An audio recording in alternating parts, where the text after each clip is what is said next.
أعطيناك الكوثر فصل لربك وانحر فصل لربك وانحر إنا أعطيناك الكوثر فصل لربك وانحر إن شانئك هو الأبتر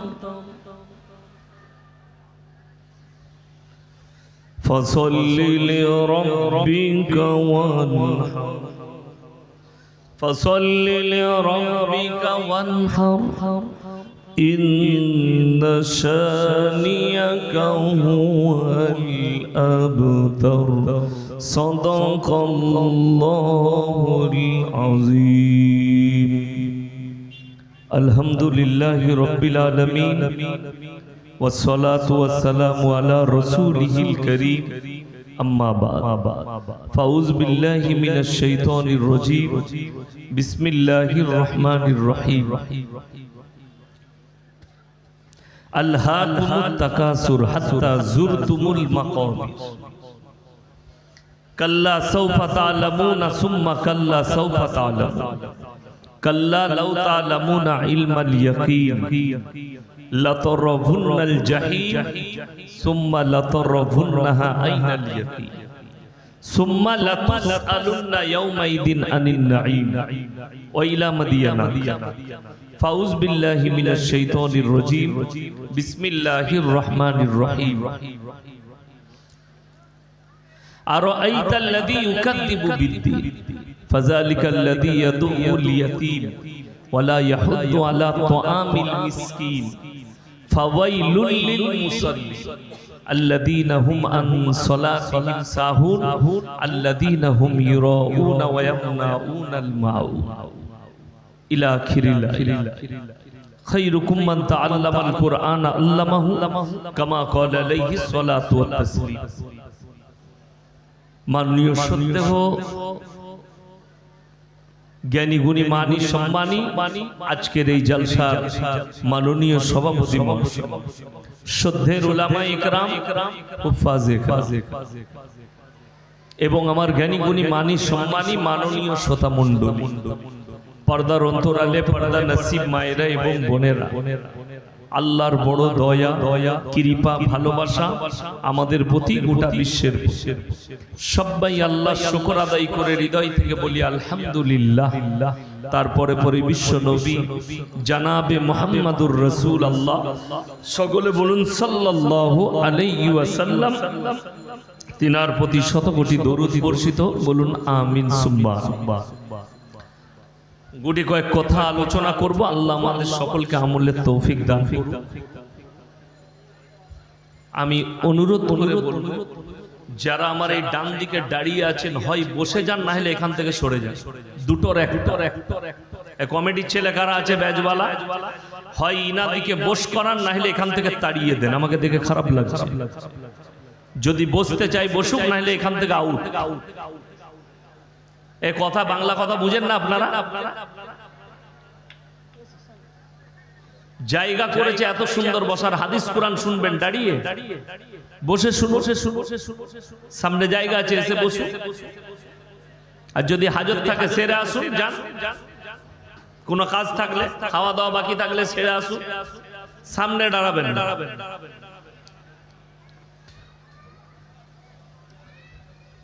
ইসলাম হচ্ছে পরিষ্কার পরিচ্ছন্ন সুন্দর এবং উদারতায় পরিপূর্ণ ইসলামে বাড়াবাড়ি নেই মারামারি নেই কাটাকাটি নেই ঝামেলা নেই ঝঞ্ঝট নেই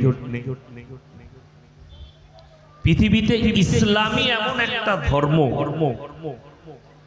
যে যেখানে কোনো পদের বিচার নেই মসজিদে ভাগ বাটোয়ারা নেই যদি জুম্মার দিনে যে আগে আসবে সেই আগে বসবে কেউ যদি মনে করে আমি গ্রামের নেতা কিংবা আমি গ্রামের বিশিষ্ট ব্যক্তি, লাস্টে এসে লোকের ঘাড়ে পা দিয়ে দিয়ে পৌঁছাবে, এটা নবীজি নিষেধ করেছেন যে সামনে কাতারে যেতে পারবে না, পেছনে বসো। একটা ভিখারি যদি ফার্স্ট কাতারে বসে, তাকে আপনি পেছনের কাতারে করতে পাবেন না। ইসলামের উদারতা বলে দিই, আজকেই যদি কোনো দলিত ভাই, আদিবাসী ভাই, হিন্দু ভাই, যে কোনো ধর্মের মানুষ এক্ষুনি যদি কালমা পড়ে মুসলমান হয়, কালকে ফজরে তুমি আমার পাশে দাঁড়িয়ে নামাজ পড়তে পাবে, তোমাকে কেউ নিষেধ করবে না। বলুন আলহামদুলিল্লাহ। এটা ইসলাম ছাড়া কোথাও পাবেন না, ইসলাম ছাড়া কোনো জায়গায় পাবেন না। আমি কোন ধর্মের নাম লিখছি না, কিন্তু আমি বলছি এই উদারতা একমাত্র ইসলামে আছে। আজকেই যদি কালমা পড়ো, ইসলাম কবুল করো, কালকে তুমি আমার দাস্তারখানে বসে খানা খেতে পাবে, আমার প্লেটে বসে খানা খেতে পাবে, অসুবিধা কেন? তুমি আমার ইমানি ভাই, যেহেতু তুমি কালমাওয়ালা, তুমি আল্লাহর হয়ে গেছো। ওই জন্য ইসলাম হচ্ছে উদারতায় পরিপূর্ণ। নবীজির অনেক হিস্ট্রি আছে, মক্কা থেকে মদিনা এত হিস্ট্রি আছে, হাদিসে আপনি অবাক হবেন। আমি খালি আজকে আলোচনা করব, জলসাটা মাদ্রাসার জলসা, আপনাদের কাছে গুটি কয়েক কথা আলোচনা করব। তার মধ্যে একটা হচ্ছে, আমি যে মুসলমান, আমার কর্তব্য কি, আমার দায়িত্ব কি? আমি নিজেকে মুসলমান বলে পরিচয় তো দিচ্ছি, এই মুসলমান পরিচয় দেওয়ার পরে আমার কি দায়িত্ব আছে? কোন ব্যক্তি যদি বলে আমি আল্লাহকে বিশ্বাস করি, আল্লাহর রসুলকে বিশ্বাস করি, কালমা পড়লাম এবং আমি মুসলমান দাবি করে, শুনেলে বেঈমান কাফেরের জন্য, মুশরিকের জন্য দুটো জিনিস নাই, তাদের একটাই জিনিস আছে, তাদের হারাম হালালের বিচার নেই। আছে বেঈমান কাফেরের জন্য, কিন্তু মুসলমানের কাছে দুটো রাস্তা, একটা হারামের দিক, একটা হালালের দিক। যে মুসলমান হবে, আল্লাহর রাসূলকে বিশ্বাস করবে, নবীজির আদর্শের উপরে চলবে, হাদিস কোরআনকে মানবে, তার জন্য দুটো রাস্তা, তাকে হালালটা নিতে হবে, হারামটা অ্যাভয়েড করতে হবে। হারাম আমার চলবে না, হালাল জিনিস আমাকে গ্রহণ করতে হবে। আপনি হারাম থেকে আপনাকে বাঁচতে হবে। এখন বর্তমানে গোটা ভারতবর্ষে, ভারত, বাংলাদেশ, পাকিস্তান, এই কটা দেশের মুসলমানদের হালত এত খারাপ। আমি সামান্য ভারতবর্ষের কথাই বলছি। 30 কোটি যদি মুসলমান থাকে, 10 কোটি মুসলমান ঈমান হারা হয়ে গেছে। মুসলমান আছে কি সন্দেহ আছে। সাধারণ লোক তো অনেক দূরের কথা, আমাদের মতো টুপি দাড়িওয়ালা অনেক মৌলবীর ইমানের খাতরা দাঁড়িয়ে গেছে। আজকে আমি বলতে বাধ্য হচ্ছি, কেন? ইসলামকে ধ্বংস করার জন্য এক শ্রেণীর বেঈমান কাফের এমন ভাবে জাল বিছাচ্ছে, সেই জালে আমরা মুসলমানরা কিন্তু ফেঁসে যাচ্ছি। তার 1 নম্বর জাল যেটা বিছিয়েছে, আমি এই বছরে দেখলাম যে সেই জালটার নাম হচ্ছে ধর্ম যার যার, উৎসব সবার। এই জালটা মারাত্মক জাল। এই ভাষা যদি কেউ বলে কোন মুসলমান আর এটার উপরে বিশ্বাস আর আকীদা রাখে যে ধর্ম যার যার, উৎসব সবার, এটা ইসলাম বিরোধী কথা, রাসূল বিরোধী কথা, শরীয়ত বিরোধী কথা, কোরআন আর হাদিসের বিপক্ষে কথা। অনেক জনের মনে হবে তাইলে এটাতে তো মৌলী সাহেব আপনার কথায় সম্প্রীতি নষ্ট হবে। তুমি সম্প্রীতি বুঝতেই পারোনি। আমার আল্লাহ সম্প্রীতি কি দিয়েছেন, নবীজি কি বার্তা দিলেন সম্প্রীতি, এটা না বুঝার কারণে আমি দেখলাম আমাকে মুর্শিদাবাদের কিছু ছেলে, বীরভূম ডিস্ট্রিক্টের কিছু ছেলে আমাকে পাঠিয়েছে। দুটো ভিডিও এসেছে আমার কাছে। একটা মুর্শিদাবাদে, আমি যদিও সেই বক্তার নাম লব না মুখে, গানের স্টেজ চলছে, গানের একটা প্রোগ্রাম চলছে, সেখানে গান হচ্ছে স্টেজে, এবং তিনি স্টেজে বক্তব্য দেন, নিজেকে হুজুর বলে দাবি করেন, নিজেকে মৌলবি বলে দাবি করেন, স্টেজে গিয়ে আমাদের মতো নসিহত করেন, অথচ সে সেই স্টেজে হাত গুটিয়ে দাঁড়িয়ে আছে একজন নারীর পাশে। কষ্ট পেলাম ফটোটা দেখার পরে। কেন বলতে চাইছি, এই মৌলবি ধর্ম যার যার উৎসব সবার করতে চেয়েছে, জেনে রেখে দিবেন আল্লাহ রাসূলের হাদিস, আখরি জামানায় এক শ্রেণীর এমন মৌলবি বের হবে, হুজুর বের হবে, আল্লাহ তাদেরকে দিয়ে জাহান্নামের উদ্বোধন করবেন। এদের গিরেবানটা ধরে জাহান্নামে দেওয়া হবে। বীরভূম ডিস্ট্রিক্টের একজন, নামের আগে মুফতি, নামের শেষে পীর, বীরভূম ডিস্ট্রিক্টে, আর তার আগে জমিয়ত না কি আছে, তার পদে আছে, দেখলাম। তিনি একটা দীপাবলির উৎসবে গেছেন এবং মানুষকে বার্তা দিচ্ছেন যে আপনারা সবাই আজকে মায়ের আশীর্বাদ নেবেন, মায়ের আশীর্বাদে আপনারা ভালো থাকবেন, আপনারা ঠিক মতো মায়ের আশীর্বাদ নেন। আমি আপনাদেরকে বলে যাচ্ছি, সঙ্গে সঙ্গে সেই মুফতির ঈমান হারা হয়ে গেছে। সে যত বড়ই বাপের বেটা পীর হোক আর মুফতি হোক, একে ইস্তেগফার করতে হবে, একে কালমা পড়তে হবে। তার দলিল আমার কাছে একাধিক আছে।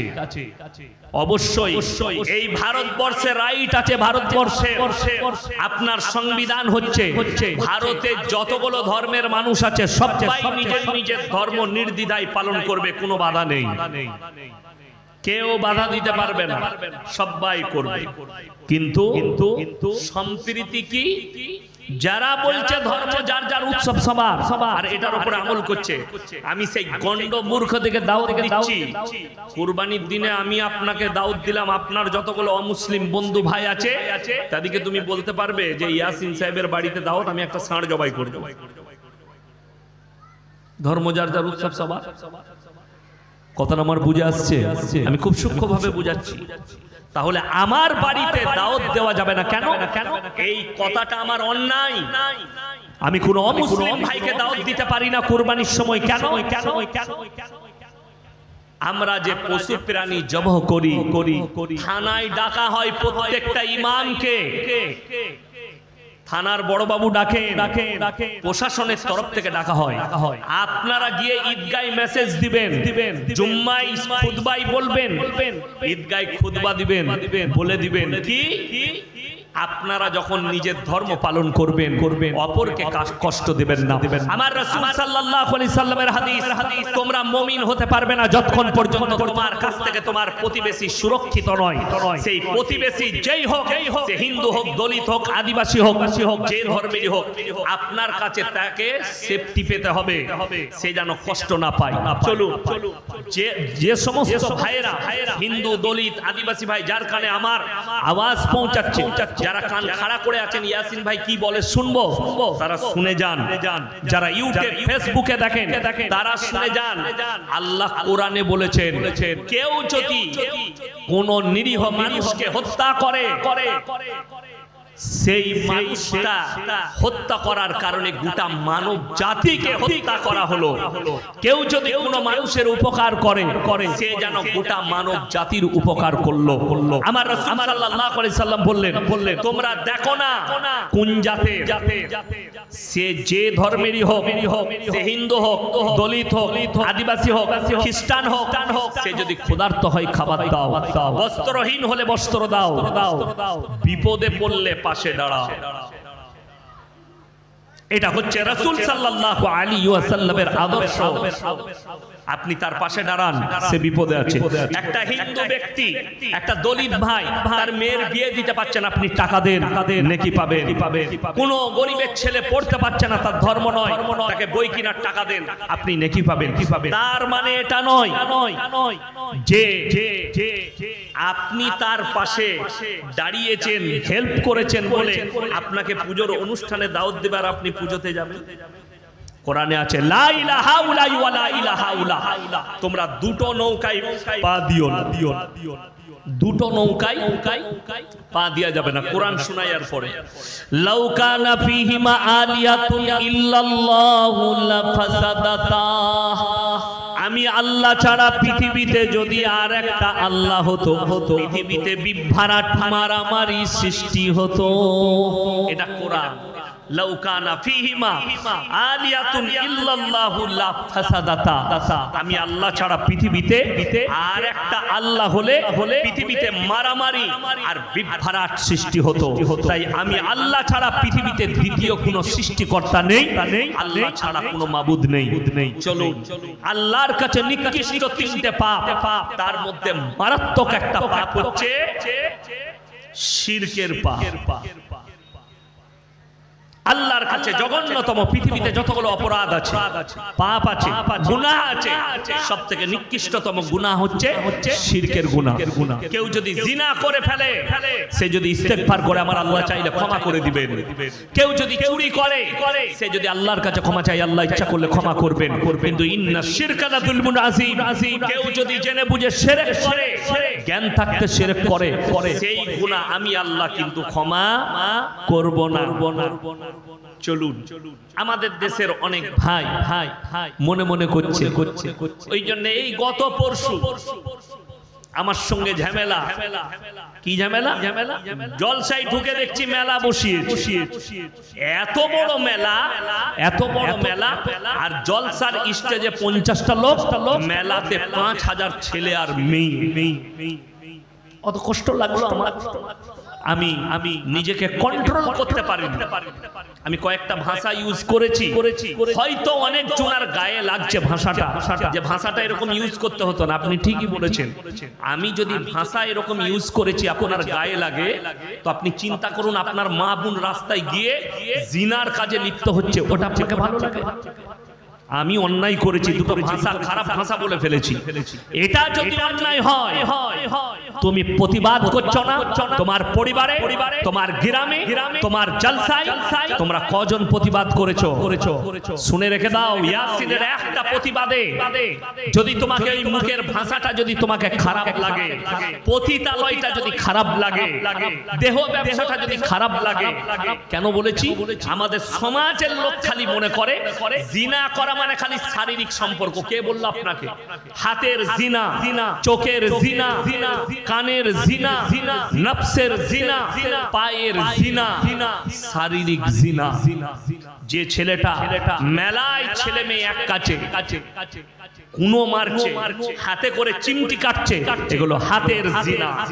আর কেউ গ্যারান্টি দিতে পারবে যে মেলা বসাবো, ছেলে মেয়েরা সেখানে থাকবে আর কোনো মেয়েকে ছেড়খামি হবে না?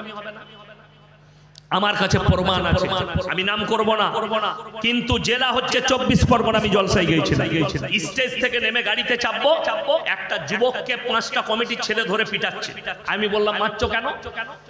বলে একটা মেয়েকে টানাটানি করেছে। আমি বলে হারামখোর, মেলা বসিয়ে তোর মা বোনকে রাস্তায় তুলবি, ও টানবে না তো কি করবে? ছাড় ওকে।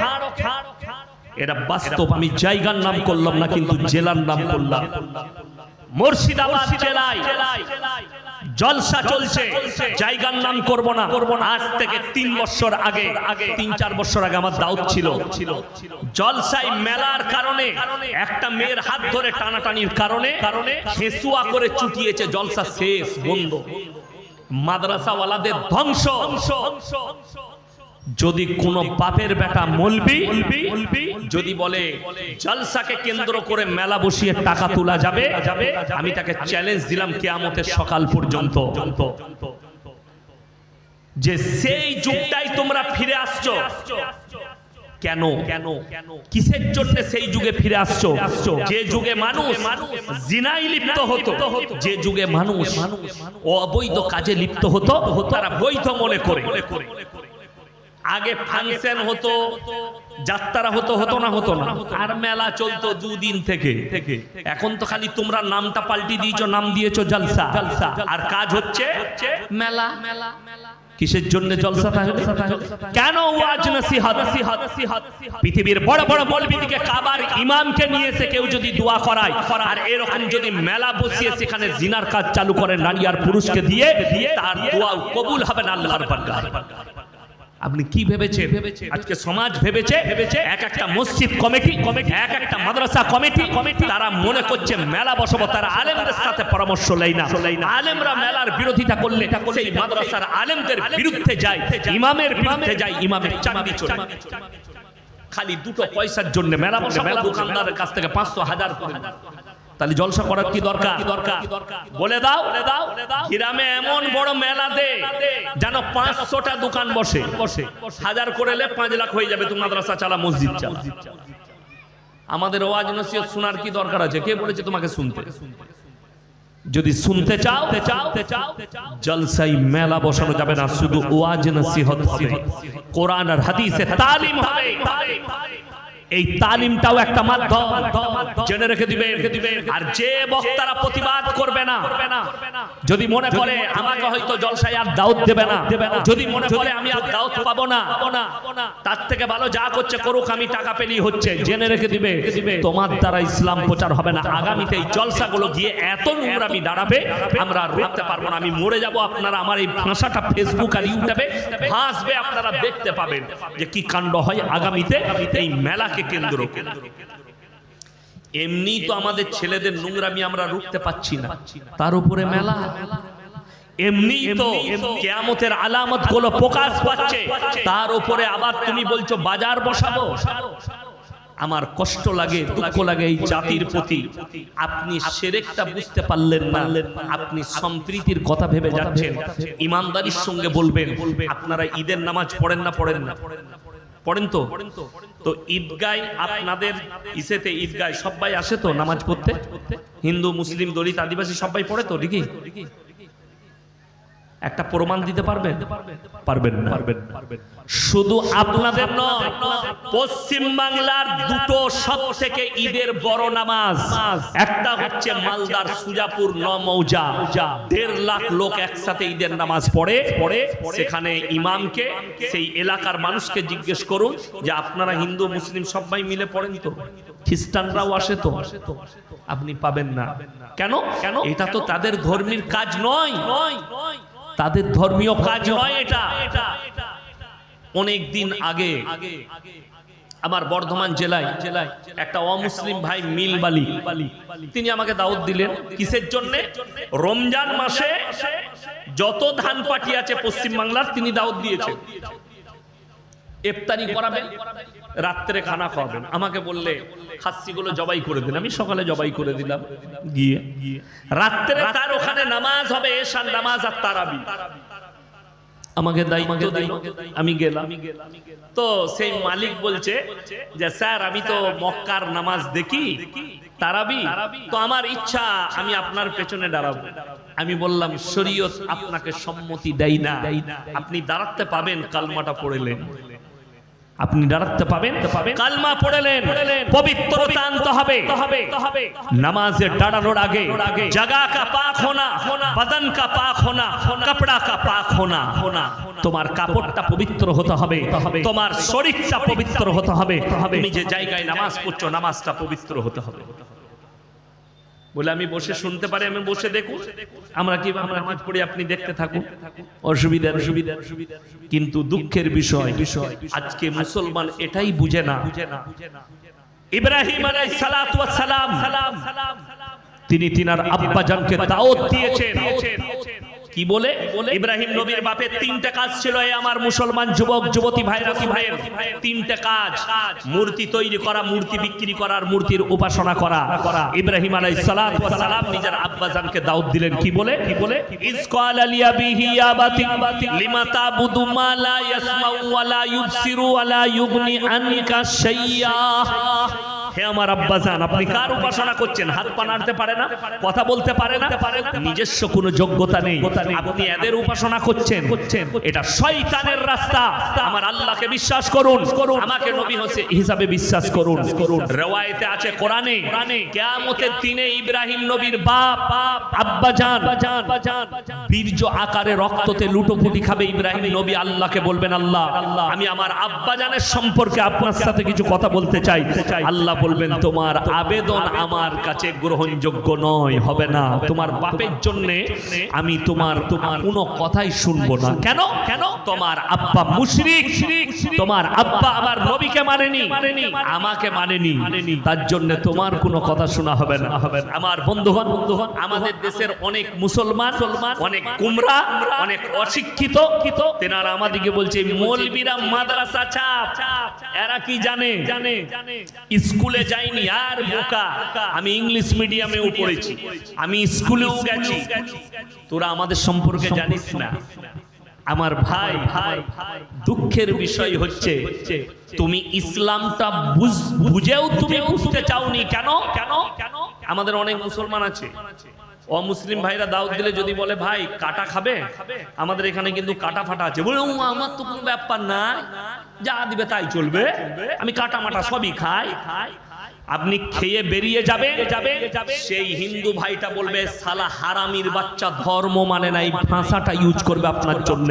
আর আপনি যদি বলেন ভাই আমি কিন্তু খুব ধার্মিক, আল্লাহকে মানি, আমাদের ইসলাম ধর্মে কাটাটা হারাম, মদ হারাম, অবৈধ জিনিসটা হারাম, এগুলো আমাদের চলে না। আপনার পেছনে বলবে লোকটা ধার্মিক, লোকটা দারুণ ভালো লোক, ধর্মের উপরে বিশ্বাস করে চলে। আর যে বলবে আমি কিচ্ছু মানি না। আমি আমার জীবনের একটা ঘটনা, বোলপুর শান্তিনিকেতনের নাম শুনেছেন? বীরভূম ডিস্ট্রিক্টে কবিগুরু রবীন্দ্রনাথ ঠাকুরের এলাকা, বিশ্বভারতী। একজন আমাকে দাওয়াত দিল, প্রফেসর, তার মেয়ের বিয়ে আমাদের বর্ধমানে থাকতো, বললে মলি সাহেব আপনাকে যেতেই হবে। যাব, কিন্তু আমি প্যান্ডেলে খাই না, আমাকে বাড়িতে খাওয়াতে হবে, বলে তাই খাও। তো আমি দাস্তারখানে বসেছি, আমার দাস্তারখানে দুজন প্রফেসর বসেছেন, বিশ্বভারতী, একটা মুসলিমদের ছেলে আর একটা হিন্দু ভাই, আর আমি আছি, আমার ড্রাইভার আছে, আমরা চারজন বসেছি দাস্তারখানে পালঙের উপরে। সেই মুসলিম যুবকটা কি বলছে শুনেলেন? প্রফেসরটা গর্ব করে, মানে আমাকে ইনসাল্ট করে বলছে, মলি সাহেব আমি মুসলমান, কিন্তু আমি গরু, ছাগল, শুয়োর, কুকুর সব খাই।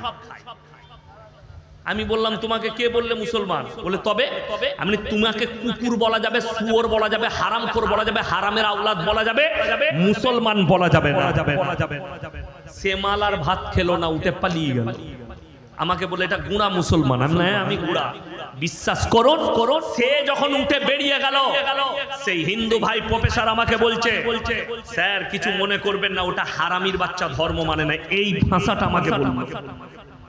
হিন্দু ভাই প্রফেসর এই ভাষা বলল, এ হারামখোরের আওলাদ, ধর্ম বিশ্বাস করে না, ধর্ম মানে না। আপনি কিছু মনে করবেন না। উনি প্রফেসর, তো খারাপ লাগলো, মুসলিমদের ছেলে, মানে মুসলমানই নয়। কে বললো মুসলমান? মোটেই মুসলমান বলবেন না। ও কোনো নয়, না ঘাটকা না ঘর কা, ধোবি কা কুত্তা হ্যায়, কিধর কা ভি নেই। বড় কষ্ট লাগে। কেন? এই মুসলমানকে দুটো জিনিস সব সময় ভাবতে হবে।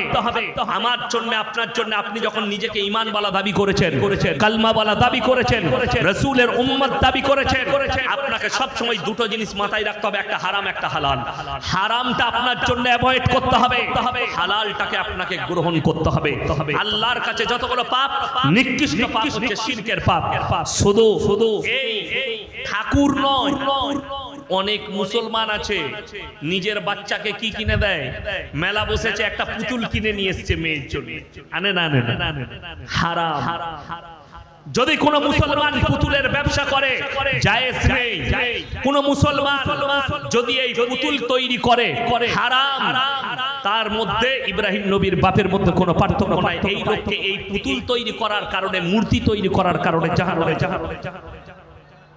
অনেক মুর্শিদাবাদের ছেলে আছে ফোন করে কেরালা থেকে, হুজুর হুজুর আমি একটা বাড়িতে কাজ করছি, আমাকে ওখানে একটা সিমেন্ট দিয়ে ঠাকুর তৈরি করতে হবে, করা যাবে? আমরা হারাম, করা যাবে না তোমার জন্য, তুমি বলে দাও আপনারা অন্য মিস্ত্রিরে করুন, এটা আমার পক্ষে সম্ভব নয়, করা যাবে জায়েজ নেই। কেন? কেন? ইব্রাহিম নবীর বাপের অপরাধ তো ওই তিনটেই, তৈরি করা, বিক্রি করা, তার উপাসনা করা, এই তিনটা অপরাধ। আজকে বড় কষ্ট লাগে, শুধু এটা নয়, আমি হুগলি ডিস্ট্রিক্ট এক জায়গায় জলসা করতে গেছি, জায়গাটার নাম হচ্ছে 10 ঘরা, বর্ধমান জেলা শেষ, হুগলি শুরু। জলসায় স্টেজে গেলাম, এ আপনাদের কি স্টেজ, কয়েক লাখ টাকা দিয়ে প্যান্ডেল করেছে, একদম লম্বা, সাজা পূজার ঝাড়বাতি দারুণ। স্টেজে গেলাম, স্টেজের পাশে একটা বড় গাছ, গাছটা চলে গেছে ওপর দিকে, চারিদিকে প্যান্ডেল, গাছের গোড়ায় মাটির ঘোড়া রাখা আছে, আগরবাতি আছে, মোমবাতি আছে, আর একটা চাদর লেপটানো আছে। আমি স্টেজে গিয়ে বললাম, বাবা আপনাদের এখানে হিন্দু মুসলিম ভাইদের মধ্যে খুব মহব্বত গো, তোমরা খুব ভালো মানুষ। বলে কেন হুজুর? বলে এখানে ওনারা পুজো পাঠ করে, তোমরা এখানে জলসা করছো। বলছে হুজুর ওটা আমাদের। মানে তোরা কি করিস? বললা ওখানে বুড়ো পীর সাহেব আছে, যা বুঝো কর। বাস্তব বলছি, সত্য ঘটনা। দুঃখের বিষয়, আপনি একটা অমুসলিম ভাই মাটির মূর্তি তৈরি করে উপাসনা করলে সেটা যদি শিরক হয়, গাছের গোড়ায় ঘোড়া রেখে সিজদা দিলে এটা কি করে শরীয়ত হতে পারে? তোমার বিবেককে জিজ্ঞেস করো। খুব কষ্টের সঙ্গে বলছি, আমি ইয়াসিন এখন বেঁচে আছি না নাই কথা বলছি, যখন আমার মধ্যে প্রাণ আছে না নেই? প্রাণ আছে। এখন যদি আমাকে সভাপতি সাহেব বলে, ইয়াসিন বাবু আমাকে 100 টাকা দাও, আমি পকেট থেকে বার করে দিতে পারবো না? পারবো না বাবা? পারবো তো? আচ্ছা আমি যদি মারা যায় আর ইনি যদি চাই, দিতে পারবো? পারবো না। দুঃখটা ওই জায়গায়। আপনি এটা বুঝতে পারছেন, একটা মুসলমান এটা বুঝতে পারছে যে তার বাপ বেঁচে থাকতে যা চাইতো তাই পেতো, বাপটা মারা গেই চার দিবার ক্ষমতা নেই, তাইলে আমি মারা গেলে আমার কবরে কি করে ভালো মন্দ চাস? কথাটা এইটাই। আমি বেঁচে থাকতে তোকে টাকা দিতে পারিনি, মরে যাওয়ার পরে আমার ক্ষমতা শেষ, আমি তোমাকে কিছুই দিতে পারবো না। তাহলে একটা মুসলমান কবরে গিয়ে কি করে ভালো মন্দ চাই? একটা মুসলমান একটা মৌলবীর কবরে কি করে ভালো মন্দ চাই? এখানে কি করে সিজদা দিতে পারে? আল্লাহর কসম, আল্লাহর কাছে নিকৃষ্ট পাপ। যারা হাজী সাহেব আছে, যারা মক্কা গেছেন, যারা মদিনা গেছেন, তারা জানেন মক্কা থেকে মদিনা 470 কিলোমিটার রাস্তা, একটা মাজার পাবেন না। আমার বাড়ি থেকে আপনাদের এখানে 200 কিলোমিটার রাস্তা, 200,000-এর বেশি রাস্তায় মাজার পড়ে আছে। দুঃখ ওইটাই, বড় কষ্ট লাগে যদি বলে মক্কা মদিনায় কি আল্লাহর ওলি নাই? আল্লাহর কসম করে বলছি, পৃথিবীর সব থেকে দামি ব্যক্তিরা জান্নাতুল বাকিতে শুয়ে আছেন। পৃথিবীর সব থেকে দামি ব্যক্তি উহুদের প্রান্তরে 70 জন সাহাবীর কবর, যারা যুদ্ধের ময়দানে শহীদ হয়েছেন। সেখানে এমন একজন সাহাবী শুয়ে আছেন, আল্লাহ রাসূল সাল্লাল্লাহু আলাইহি সাল্লামের চাচা যান হযরত আমির হামজা রাদিয়াল্লাহু তাআলা আনহু। উহুদের প্রান্তরে লোহার ব্যারিকেড দিয়ে ঘেরা আছে 70 জন সাহাবীর কবর, তাদের কবরে চাদর চড়ানো নেই। আর আমাদের দেশের মূর্খরা টেনার চাদর নিয়ে গিয়ে পাথর চাপড়িতে চড়িয়ে আসছে। আমাদের দেশের মূর্খরা, শুনে যান, 3টে জায়গা ছাড়া কোন জায়গায় নেকির উদ্দেশ্যে সফর করা যাবে না। Number 1 Mecca, number 2 Medina, number 3 বাইতুল মাকদাস। এই 3টে ছাড়া, 3টে জায়গা ছাড়া কোন জায়গায় নেকির উদ্দেশ্যে সফর করা যাবে না। কেউ যদি নিয়ত করে আমি দিল্লিতে যাব, ওখান থেকে আজমিরে গিয়ে সেখানে বাবার মাজারে সিজদা দিয়ে আসবো কিংবা জিয়ারত করে আসবো, শরীয়ত সম্মত নয়। কেউ যদি নিয়ত করে আমি জুম্মার নামাজটা পাথর চাপড়িতে পড়বো, জায়েজ নেই। নেকি তো পাবেনই না, ঘুরিয়ে গুনাহ হবে। কেন? এই 3টে জায়গা ছাড়া কোনো জায়গায় সফর করা যাবে না। আমাদের দেশে এখন আমরা অনেকে বলি মক্কা শরীফ, বলেন না? কিন্তু জানেন বিহার শরীফ, আজমি শরীফ, বাগদাদ শরীফ, সব মাজারগুলোকে শরীফ করে দিয়েছে। কষ্টটা ওই জায়গায়। আপনি দেখুন অনেকজন মুর্শিদাবাদে, বর্ধমানে, বীরভূমে, পশ্চিম বাংলায় অনেকজন নিজের গাড়ির ওপরে লিখে রেখেছে দাতা বাবার দান। একদম হারাম ভাষা, শিরকি ভাষা। অনেকজন লিখে রেখে দিয়েছে KGN। KGN মানে জানেন কি? কি আপনারা জানেন না? লরির ওপরে লেখা থাকে মুসলিমদের খাজা গরিব নওয়াজ। কষ্টটা একটাই, আপনাদের গ্রামের দোকান আছে না নেই? আছে তো? খুব ভালো করে বুঝবেন। এরপর আপনার চাচার দোকান আছে, চানাচুরের, বিস্কুটের, সাবানের ইত্যাদি ইত্যাদি মাল লেগেছে। আপনি সকালবেলায় উঠে বাজার করবেন, সাবান নিবেন, সার্ফ নিবেন, তেল নিবেন। আপনি আপনার চাচার দোকান ছেড়ে নরেনের দোকানে কিনতে গেছেন। দুটো প্রশ্ন জাগবে, দুটো কথা দাঁড়াবে। হয় চাচার কাছে মাল নেই, তা না হলে চাচার সঙ্গে আপনার খুব ঝামেলা। ঠিক কিনা কথা বলেন? এই দুটোর মধ্যে একটা কারণ হতে পারে। হয় চাচার কাছে মাল নেই, তা না হলে চাচার সঙ্গে ঝামেলা। যারা আল্লাহকে বাদ দিয়ে গাছতলায় যায়, রওজা খানে যায়, দুটো কথা দাঁড়াবে। ভাই আল্লাহর কাছে মাল ফুরিয়ে গেছে, নাইলে আল্লাহর সঙ্গে তোমার ঝামেলা চলছে। তা না হলে এই নামাজে সূরা ফাতিহা পড়েন না? পড়েন? পড়ি, প্রত্যেকটা মুসলমান পড়ে, পড়তে হবে। কি ওয়াদা করে? ইয়াকা নাবুদু ওয়া ইয়াকা নাস্তাইন। আল্লাহ তুমি ছাড়া কারোর উপাসনা করি না, তুমি ছাড়া কারোর কাছে ভালো মন্দ চাই না।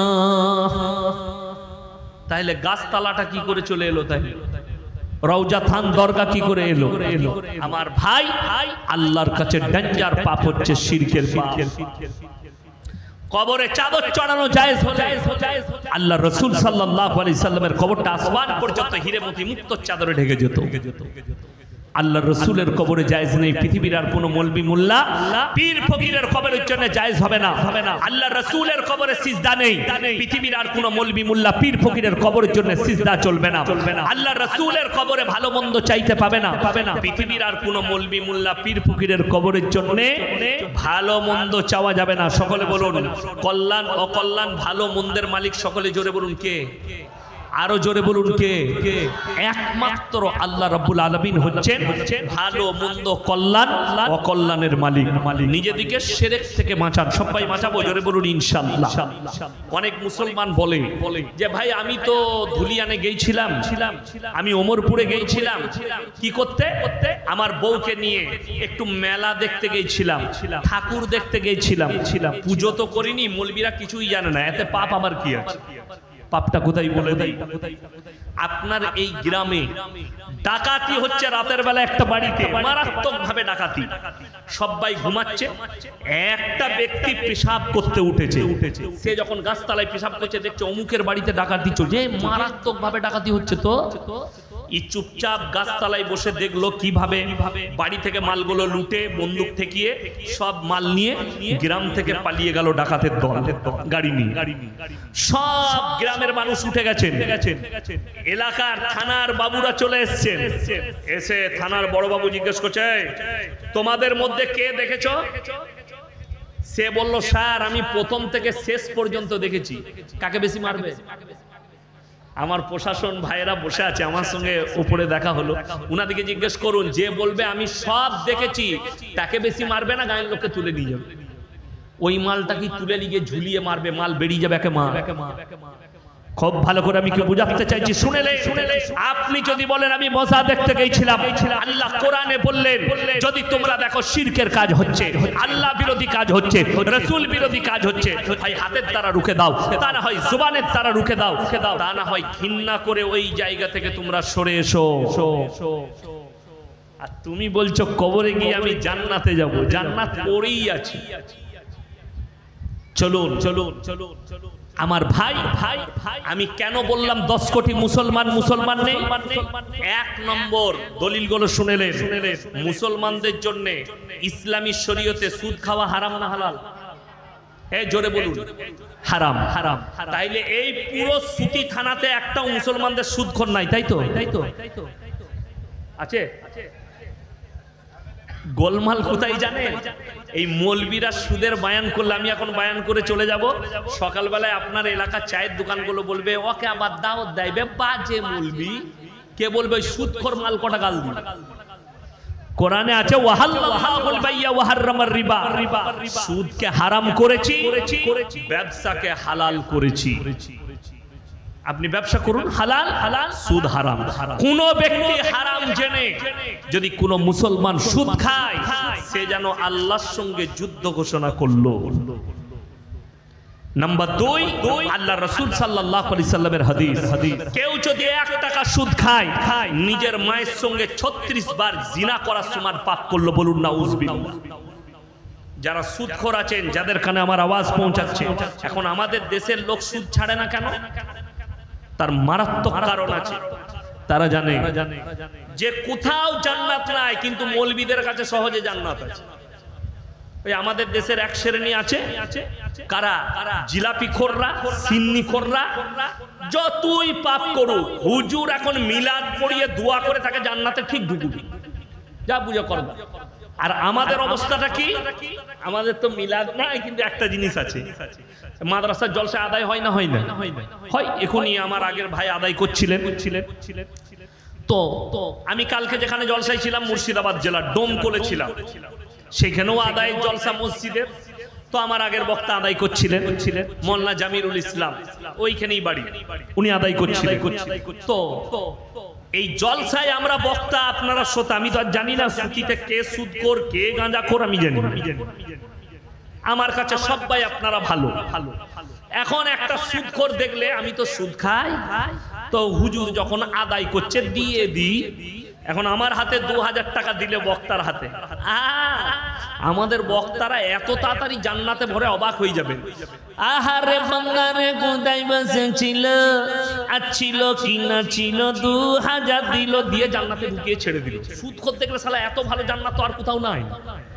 কথাটা বুঝে এসছেন? আসেনি? সুদখোর দেখলে জান্নাতের দারুল লাইন। এরকম জলসায় যাবো আর 2000 করে দেবো, জান্নাত কটা লিবি, সব জান্নাতের দরজাগুলো দখল করলু আমি। নাউজুবিল্লাহ। তুমি সুদ খেয়ে জান্নাতে যাবে, এটা 1 নম্বর বললাম। লাস্টে আমি বলবো নাম্বার 2, মুসলমানের জন্য মদ পান করা হারাম না হালাল? স্পর্শ করা হারাম, মদটা স্পর্শ করা যাবে না। কিন্তু অবাক লাগে, আমি সুতি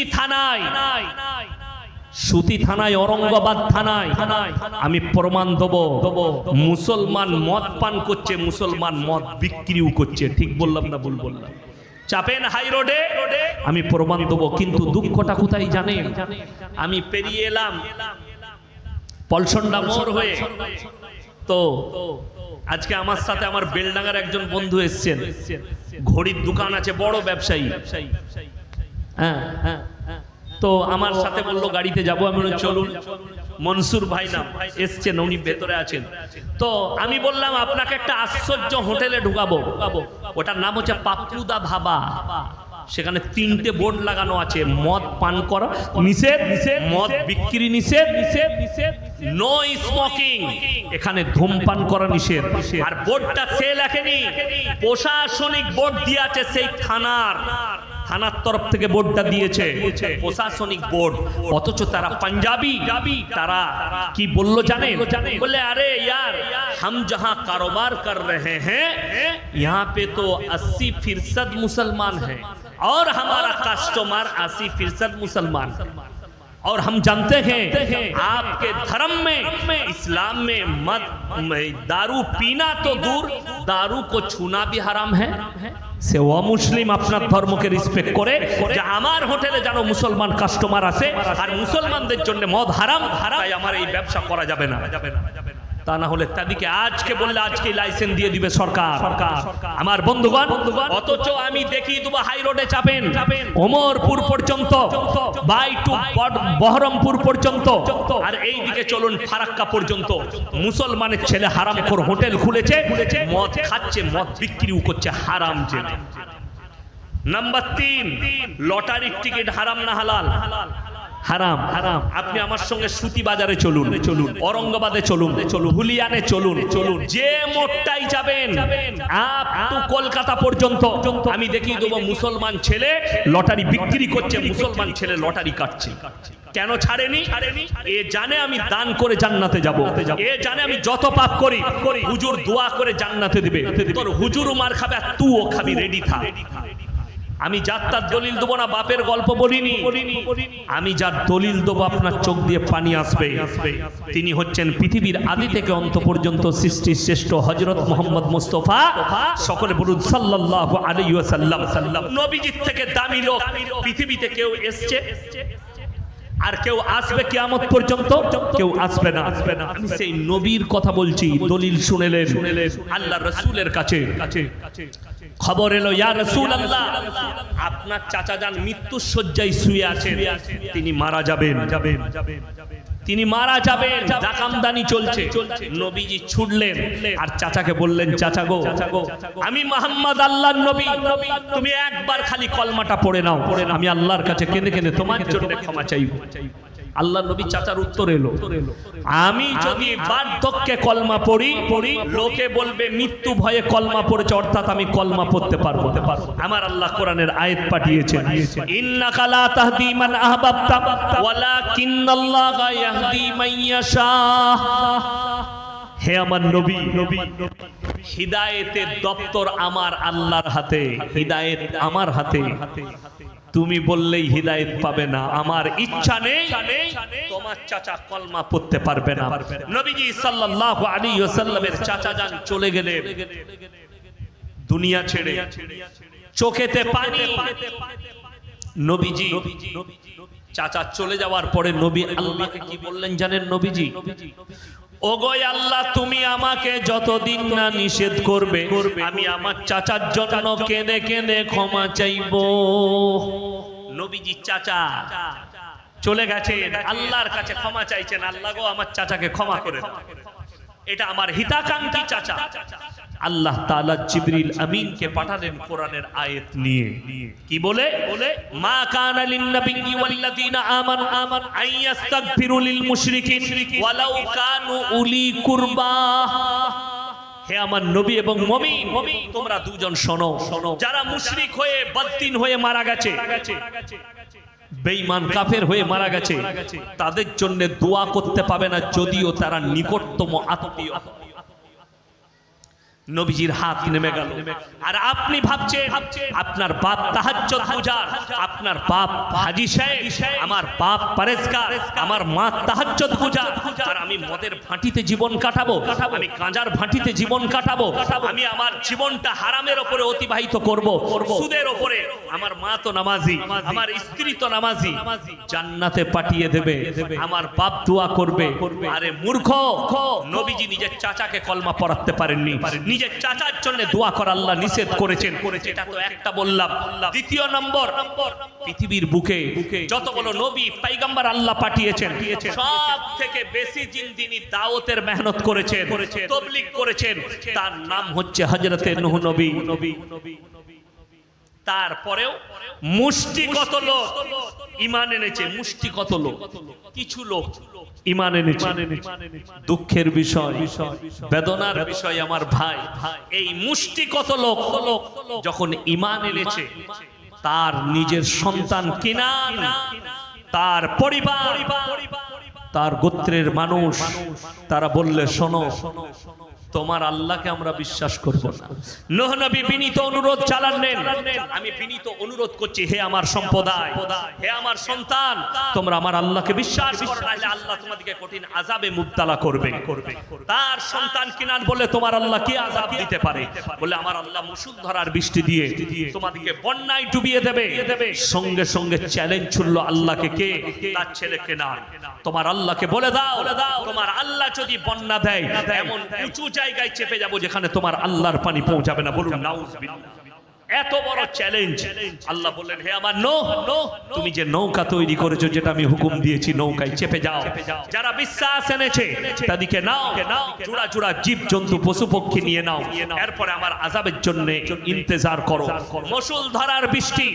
মুফাসসিরিনরা লিখছেন, মুহাদ্দিসিনরা লিখছেন যে পৃথিবীর বুকে অত বড় প্রলয় ঘটেনি।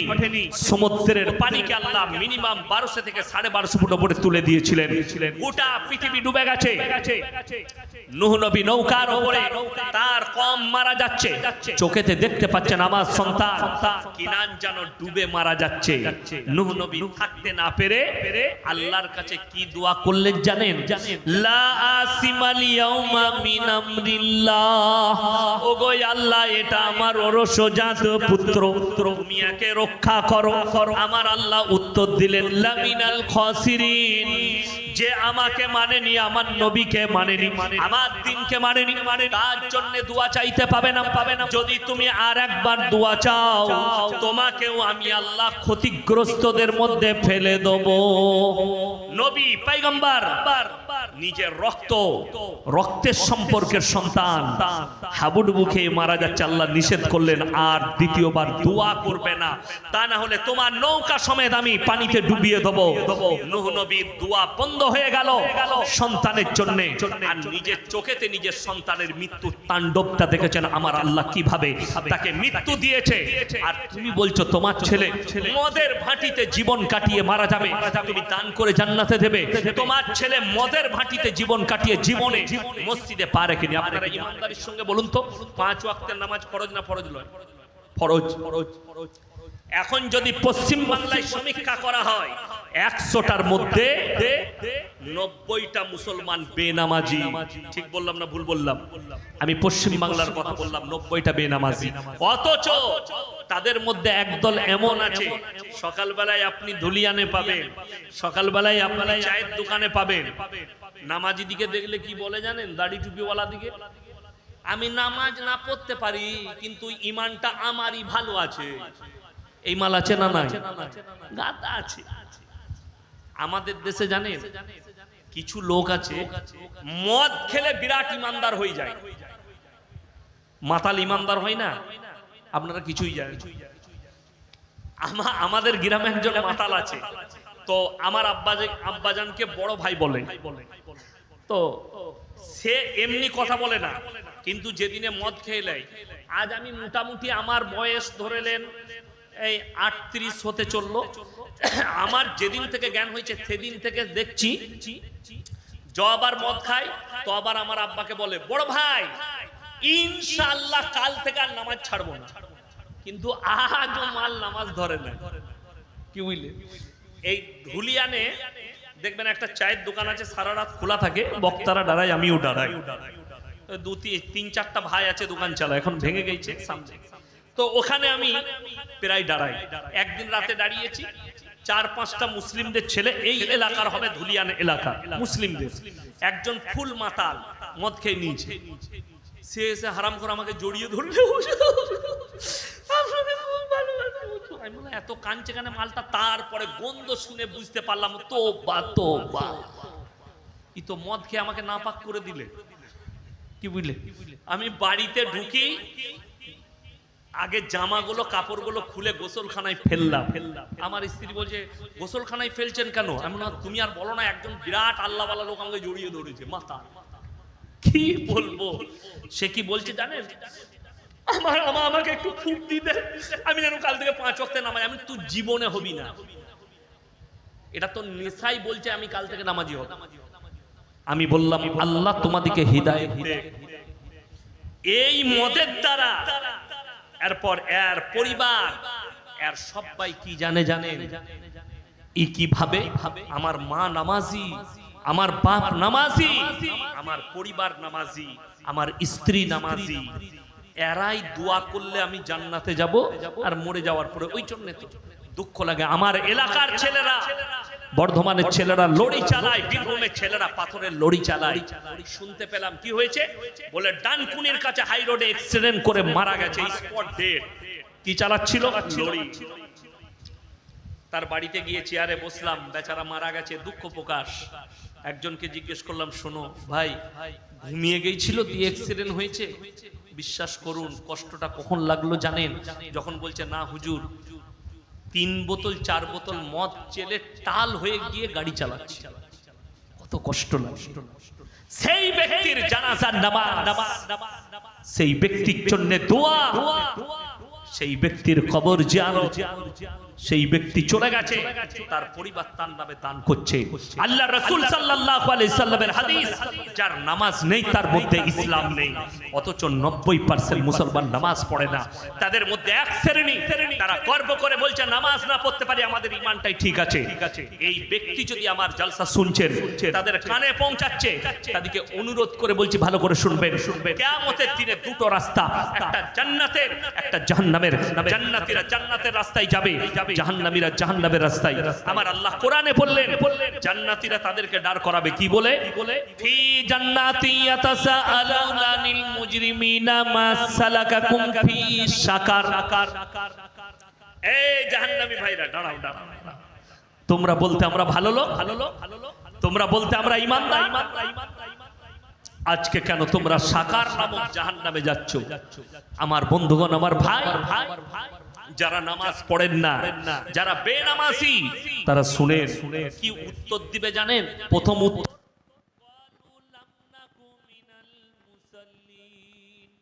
আমরা নামাজি মুসল্লিদের মধ্যে ছিলাম না, ওয়ালাম নাকুন নুতিমুল মিসকিন, আর আমরা মিসকিনকে খানা খাওয়াইতাম না, ওয়া কুননা নাখুদু মাল খাইদিন, আর আমরা দাড়ি টুপি নামাজি মুসল্লিদিকে দেখে হাসি ঠাট্টা বিদ্রুপ করত, তাদের সঙ্গে আমরাও হাসি ঠাট্টা করতাম। আল্লাহ তাই আমাদেরকে জাহান্নামে পাঠিয়েছেন। ওয়া কুননা নুকাজ্জিবু বিয়াউমিদ্দিন, আর আমরা বিচারের দিবসকে, কিয়ামতের দিনকে আমরা মিথ্যা বলে মনে করিতাম। তাই আল্লাহ আমাদেরকে জাহান্নামে পাঠিয়েছেন। তারা 1 নম্বর বলবে আমরা নামাজি ছিলাম না। যতগুলো আমার ভাই আছেন, বোন আছেন, সবাই হাত তুলে বলুন তো আজকে আমরা 5 ওয়াক্তের নামাজি হব ইনশাআল্লাহ। হাত তুলেন সবাই, এই সবাই যুবক যুবক হাত তুলেন, বলুন ইনশাআল্লাহ জোরে বলুন। হ্যাঁ, নামাজ কেউ ছাড়বেন না, যে কোনো হালতে। রাস্তায় আছেন নামাজ পড়েন। আমার একজন বন্ধু আছেন পুলিশ অফিসার, আমি তাকে জিজ্ঞেস করলাম ভাই নামাজ পড়েন? তিনি বললেন হুজুর মাঝে মাঝে ছাড়া যায়, কিন্তু আমি তো চেষ্টা করি নামাজটা আদায় করা। থানার বড় বাবু, কোন থানার বলবো না, আমার খুব কাছের মানুষ, আমাদের বর্ধমান জেলাতেই পোস্টিং আছে, বীরভূমে বাড়ি। নামাজ পড়েন, রমজান মাসে রোজা রাখেন।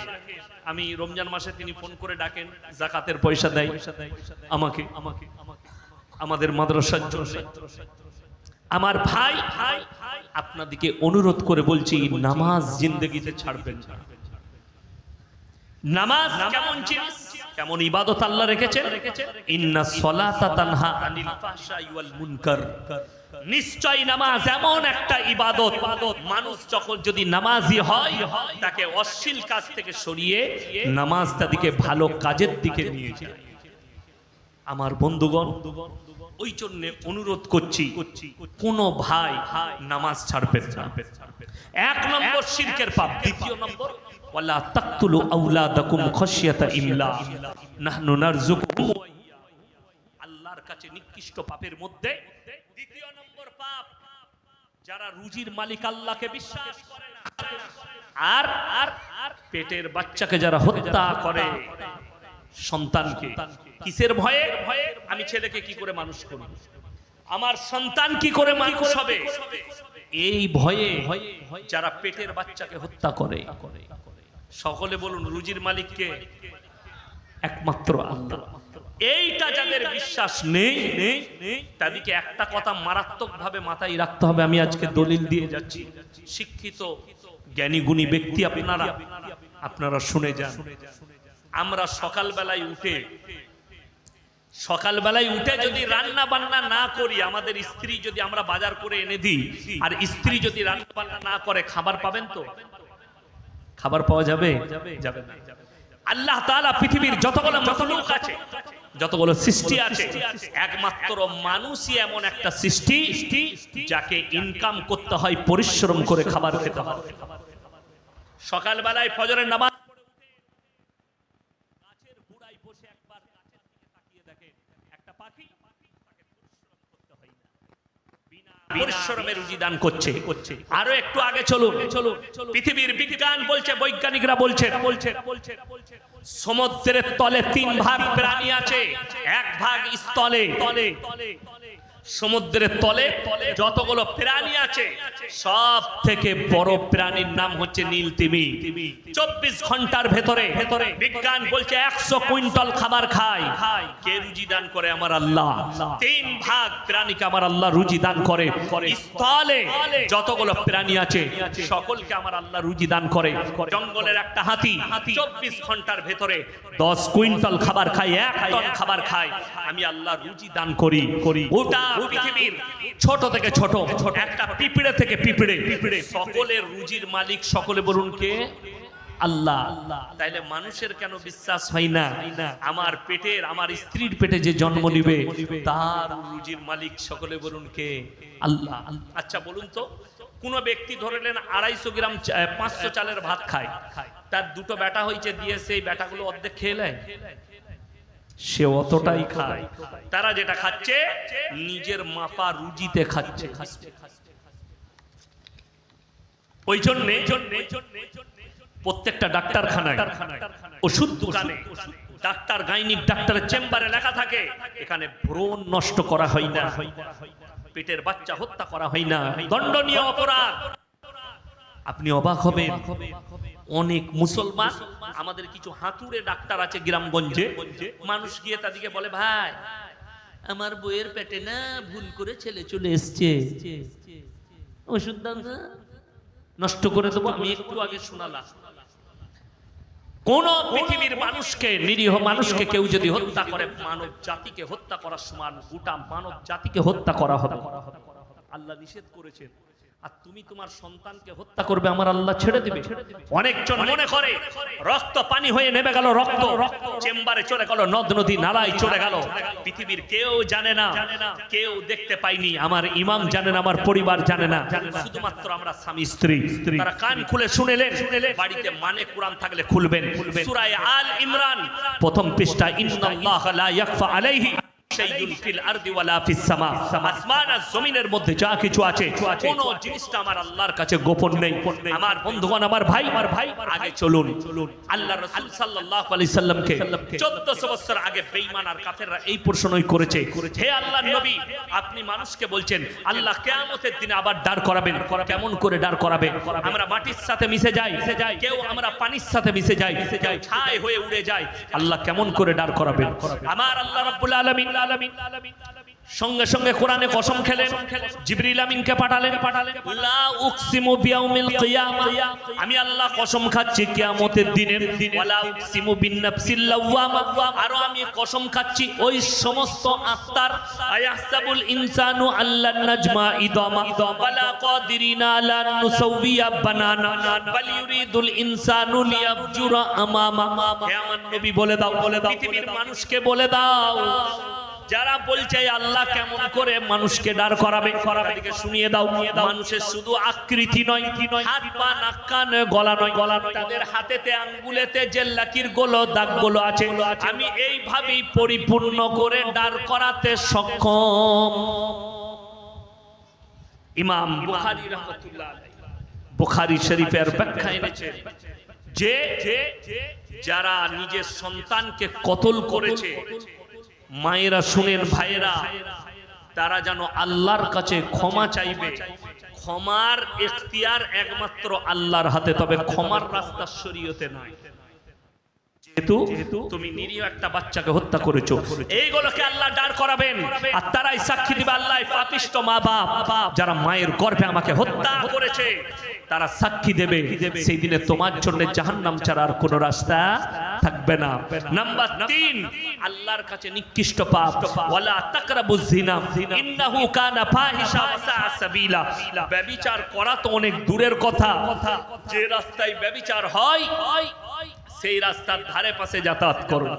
এই 1 মাস আগে, 1 মাস না 2 মাস, 1.5 মাস হবে, আমাদের ভারতবর্ষে একজন বাবা আছে, খুব সুন্দর কথা বলে। আমি রাত্রে বাড়ি ফেরার সময় গাড়িতে মাঝে মাঝে ওনার এগুলো শুনি। তার কাছে অনেক লোক এসে বলে বাবা মেরা ইয়ে হুয়া, তো উনি পরামর্শ দেন, ধার্মিক পরামর্শ। হিন্দু ভাইদের বাবা খুব সুন্দর কথা বলে, আমাকে খুব ভালো লাগে। তো তেনাকে একটা মেয়ে প্রশ্ন করছে, বাবা এক औरत को शादी कितने साल में करनी चाहिए? बाबा बोलছে 18 साल हो गया, 19-20 साल में कर लो। तो बोलছে क्यों बाबा, अगर कोई 25 साल 30 साल में करेगी तो क्या? तो बोले अरे देखो 5 जगह 4 जगह मुंह मार के आती है और एक जगह शादी करते हैं, इसीलिए इनके घर नहीं टिकते, टूट जाते हैं, शादी टूट जाती है। এই কথাটা নিয়ে আমাদের দেশের কিছু কুত্তা মিডিয়া যারা সমাজে দ্বন্দ্ব ফেলাচ্ছে, বাবার উপরে এলিগেন লাগালে, আরে বাবা औरत के लिए ऐसे बोला है, বাবা যেটা বলেছে ইসলাম শরীয়ত সেটাই বলছে। যতগুলো নবী পয়গম্বর এসেছেন সকলের একটা সুন্নত, সকলের সুন্নত সেটা হচ্ছে উপযুক্ত বয়সে বিবাহ করে নাও। ছেলেদের সরকার আইন করেছে 18 বছর, মেয়েদের 18 বছর, পেরিয়ে গেলে 19 বছরে বিয়ে দিয়ে দাও, 20 বছরে বিয়ে দিয়ে দাও। কেন? সরকারের আইন হচ্ছে 18 বছর, কিন্তু একটা ছেলে ক বছরে বালিগ হয়? কথা বলেন না, ক বছরে? ইসলাম শুনেলে আমরা যেটা হাদিস কুরআন থেকে রিসার্চ করে যেটা পেয়েছি, একটা ছেলে কিংবা মেয়ে, মেয়েটা যখন 10 বছর পার করে তখন বালিগান করিবা, বালিগ হব। যখন সেই মেয়েটা 12 বছর হয়, সে বাচ্চা ধারণ করার ক্ষমতা নিয়ে আসে। একটা ছেলে 11 বছর যখন ঢুকে বালিগান করিবা, যখন 12 বছর হয় তখন বালিগ হয়ে যায়, বাচ্চা ধারণ করার ক্ষমতা নিয়ে আসে। একটা ঘটনা 1 সপ্তাহ আগেকার বাংলাদেশে, তার হাতে বড় লোকের ছেলে, বাপ একটা মোবাইল কিনে দিয়েছে দামি। ক বছর আগে? যখন তার 10 বছর, তার হাতে দিয়েছে। এই ছেলেটা একটা ফেসবুকে আইডি খুলেছে। আইডি খোলার পরে 1 বছর আগে মোচ ফোচ লাগিয়ে একটা ছবি তৈরি করেছে নিজে, দিয়ে ফেসবুকে লাগিয়েছে। এখন ওই ফটোটা দেখে এক 22 বছরের ভদ্র মহিলা, তার স্বামী আছে, সে এখন ওকে ফ্রেন্ডশিপ পাঠিয়েছে। এখন ফোনেতে ওদের প্রেম চলতে লাগলো। 1 বছর প্রেম করার পরে মেয়েটাকে বলেছে হ্যাঁ আমি তোমাকে বিয়ে করব। মেয়েটা এখন ঠিকানা দিয়েছে, খুঁজে এখন ছেলেটার বাড়িতে এসে দেখছে ছেলেটা 12 বছরের ছেলে। কথাটা বুঝতে পারেননি? 12 বছরের, আর ওর বয়স হচ্ছে 22 বছর। আমার ভাই, ইসলাম ইজ দ্য সেফটি। ইসলাম হচ্ছে সেফটি ধর্ম, যেখানে বাবা আছেন শুনেলেন। অনেকজন বলে আমি আমার সন্তানকে মহব্বত করি, মেয়েকে ভালোবাসি। আমার কলিজার টুকরা, আমার ছোট মেয়ে ইফতিজা পারভিন, যেদিন থেকে 7 বছর নয় 5 বছর বয়স হয়েছে, তাকে আর আমার পাশে শোয়াই না, বিছানা আলাদা করে দাও। মেয়েদের বয়স যদি 7 বছর হয়, বাপের কাছ থেকে বিছানা আলাদা করে দাও। মহব্বত জায়েজ, যতই কলিজার টুকরার মহব্বত করো, কিন্তু বিছানা বাপের কাছ থেকে আলাদা হবে। মায়েরা শুনেলেন, বেটাকে তুমি জান দিয়ে ভালোবাসো, কিন্তু সন্তানের বয়স 7 বছর পেরুলেই মায়ের কাছ থেকে বিছানা আলাদা করে দিতে হবে। এটা শরীয়ত বললাম। তা না হলে মোবাইল খুলে দেখলে মা বেটাতে বিয়ে করছে। আজ থেকে 5 বছর আগে লন্ডনের সুপ্রিম কোর্টে কেস দাঁড়িয়েছে, বাপ আর বিটি বিয়ে করতে চেয়েছে। কেস যখন গেছে, জজ জিজ্ঞেস করছে তুমি কি করতে বিয়ে করতে চাও? বলে আমার এই মেয়ের বয়স যখন 5 বছর, এর মা মারা গেছে, আমি আর কোনো বিয়ে করিনি, একে আমি নিজের কাছে নিজের মতো করে মানুষ করেছি। আমরা এক বিছানায় শুতে শুতে কখন জানি না আমরা শারীরিক সম্পর্কে জড়িয়ে গেছি, বলুন নাউজুবিল্লাহ। ওই জন্য ইসলাম সেফটি করেছে। না, এটা হতে পারে না। আল্লাহর কাছে নিকৃষ্ট পাপের মধ্যে 3 নম্বর পাপ হচ্ছে ওয়ালা তাকরাবুজ জিনা ইন্নাহু কানা ফাহিশা ওয়া সা সাবিলা। ব্যভিচার করা তো দূরের কথা, যে রাস্তায় ব্যভিচার হয় সে রাস্তার ধারে পাশে তোমরা যাতায়াত করবে। আমি অনেক সময় পুরুলিয়া ডিস্ট্রিক্ট যাই জলসা করতে, ধানবাদ যাই, কখনো কখনো চন্দন কিয়ারি, ধানবাদ, কাঁটা, জামশেদপুরের কাজ পর্যন্ত আমি জলসা করতে যাই। তো পুরুলিয়া ডিস্ট্রিক্ট যেতে গেলে আমার বর্ধমান জেলায় একটা টাউন পড়ে আসানসোল, এখন পশ্চিম বর্ধমান। ওই টাউনের ভেতরে একটা জায়গার নাম হচ্ছে নিয়ামতপুর, লচিপুর, যেখানে পতিতালয় আছে, দেহ ব্যবসার আড্ডাখানা আছে। 2 কিলোমিটার রাস্তার জন্য আমি 15 কিলোমিটার আমার ড্রাইভারকে বলি ঘুরাও, ওই ভেতর দিয়ে যাওয়া যাবে না। কেন? কোরআনের প্রতি আমল করতে হবে, ওই রাস্তায় যাওয়া যাবে না। আমার বন্ধুগণ, আমার ভাই, আল্লাহ নিষেধ করেছেন কোরআনে। কিয়ামতের আলামতের মধ্যে মারাত্মক আলামত শুনেলেন, যেগুলো ছোট আলামত প্রকাশ পেয়েছে। নাম্বার 1, আল্লাহর ঘর মসজিদ, তার ভেতরে যখন দুনিয়াদারির কথা চলবে, জানবে যে কিয়ামত কাছে এসেছে। নাম্বার 2, রাস্তাঘাটে নারী আর পুরুষ যখন গাধার মতো জিনা করতে লাগবে, আল্লাহর নবী সাহাবীরা বললেন, ইয়া রাসূলুল্লাহ, এমনও কি যুগ আসবে রাস্তাঘাটে গাধার মতো জিনা করবে? নবীজি বললেন, অবশ্যই এরকম দিন আসবে। যাদের কাছে ফেসবুক আছে, মোবাইল আছে, টুইটার আছে, দেখলেন খুলে ভারতবর্ষের দামি দামি লোক রাস্তার উপরে সিন তৈরি করছে, রাস্তার উপরে গাধার মতো জিনা করছে। এইটাই হচ্ছে কিয়ামতের আলামত। নাম্বার 3, নারীরা পোশাক পরবে, তারপরেও তারা ন্যাংটো অবস্থায় থাকবে। নাম্বার 4, মিথ্যা প্রশ্রয় পাবে, সত্য বিলীন হয়ে যাবে। নাম্বার 5, মূর্খ অশিক্ষিতরা নেতৃত্ব দিবে সমাজের, আর শিক্ষিতরা চুপচাপ বসে দেখবে। এটা হচ্ছে কিয়ামতের 5টা আলামত বললাম। আগে চলুন, ইসলামী শরিয়া এত সুন্দর, জেনে রেখে দিবেন। এই দেশটার নাম হচ্ছে ভারতবর্ষ। এখানে পুলিশ প্রশাসন আছে, আইন আছে, কোর্টের ব্যবস্থা আছে, এই ভারতের সংবিধান আছে। কিন্তু ইসলামী শরিয়া যদি হয়, কোন দেশ যদি ইসলামী রাষ্ট্র হয়, সেখানে যদি ইসলামী শরিয়া থাকে, আর সেখানে যদি কোনো বিবাহিত মহিলা আর বিবাহিত পুরুষ তারা যদি পরকিয়া করে, ইসলামী আইন হচ্ছে তাদেরকে রাস্তার মধ্যখানে জনসমক্ষে নিয়ে এসে অর্ধেকটা পুঁতে পাথর মেরে হত্যা করে দাও। কোন অবিবাহিত ছেলে, অবিবাহিত মেয়ে তারা যদি পরকিয়া করে, তারা যদি ধরা পড়ে যায়, তাদেরকে জনসমক্ষে নিয়ে এসে 100টা কুড়া মারো, ইস্তেগফার করাও। কেউ যদি ধর্ষণ করে, ইসলামী শরিয়া বলছে তাকে জনসমক্ষে নিয়ে এসে তার মুন্ডু ছেদ করে হত্যা করে দাও। তার জন্য অন্য কোনো বিচার নেই, অন্য কোনো রাস্তা নেই, তাকে মৃত্যুদণ্ড দিয়ে দাও।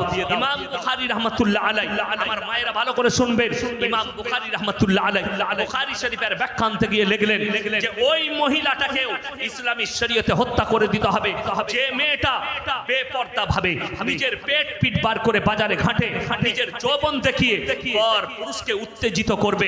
ইসলামী শরিয়া যদি হয়, ইসলামী আইনে ওই মহিলাটাকেও পাথর মেরে হত্যা করতে হবে। ওই জন্য কোরআনে ইসলামে নারীদের পর্দা ফরজ করা হয়েছে। হে নারী, তুমি পর্দা নির্ধারিত করো। তোমরা কোনোদিন ধর্ষিতা হবে না, তোমরা কোনোদিন লাঞ্ছিত হবে না। আমার বন্ধুগণ, আমার ভাই, অনুরোধ করে বলছি, যারা পর্দা বুঝতে পারেননি, কেন বললাম ইসলামে মেলা হারাম? এই জন্যই বলেছি। কোরআন সূরা ইউসুফ একদম প্রথম পৃষ্ঠায় আছে, ইন্না শাইতানা লিল ইনসানি আদুব্বুম মুবিন। হে আমার নবী, বলে দাও শয়তান হচ্ছে মানুষের প্রকাশ্য দুশমন। নির্জনে একজন নারী আর পরপুরুষ যদি এক কাছে হয়, সেখানে তৃতীয় নম্বর হাজিরি দেয়, তার নাম হচ্ছে শয়তান। আর শয়তান পাক্কা দুশমন। মেলাতে কি ঘটে? 5টা ছেলে, 5টা মেয়ে ভিড়ের মধ্যে ঘুরছে। শয়তান যুবককে বলবে, ভিড় আছে, চালিয়ে দে, এরকম করে মেরে দিয়ে পালিয়ে। ঠিক বললাম না? বলবো। আর আমাদের সমাজে একটা কথা আছে, হাসি তো ফাঁসি। কেউ যদি হাসে, ফেসে গেল, যা বুঝে কর। এখন তো কষ্টটা ওইটাই। আজ মুসলমান যদি জিনাটা বুঝতো, হারাম আর হালালটা বুঝতো, তাহলে নিজের বিটিকে আপনাদেরকে বলে দিই, পর্দা কি। একটা পালস চকলেটের দাম কত বাবা? তাড়াতাড়ি বলুন। পালস চকলেটের দাম মাত্র 1 টাকা। সেই চকলেটটা প্যাকেটের মধ্যে থাকে না, খোলা থাকে? খোলা থাকে প্যাকেটে। কোন দোকানদার ভাই সে যদি প্যাকেট থেকে খুলে ওটা যদি রেখে প্লেটে বিক্রি করে, কেউ কিনবে? কেন? ধুলো পড়ে গেছে, মাছি বসেছে, এটাই আমার ক্ষতি হবে, আপনি খাবেন না ওই চকলেট। হে আমার বন্ধুগণ, 1 টাকার চকলেট প্যাকেট থেকে বার করে দেওয়ার কারণে আপনার কাছে ইজ্জত নষ্ট হয়ে গেল। 1 টাকার চকলেটের ইজ্জত বুঝতে পেরেছেন, নিজের মায়ের ইজ্জত বুঝতে পারলেন না, নিজের বিটির ইজ্জত বুঝতে পারলেন না, নিজের বোনের ইজ্জত বুঝতে পারলেন না। দুঃখ আরো একটা শোনাই। ইনি আর আমি ধরলেন ক্লোজ বন্ধু।